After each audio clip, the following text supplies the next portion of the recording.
i-record mo sa recording yung voice.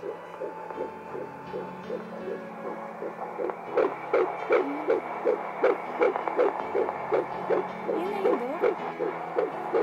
Ang lakas-lakas na nga nire-record mo. Opo. Pero makikita mo, Dok, kung anong measure nun.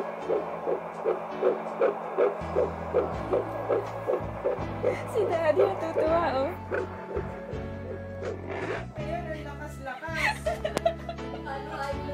Oh, ayan. Yan ang pag-uukol, bubukol. Kung hindi talaga para sa'yo, maski alin mong ipitin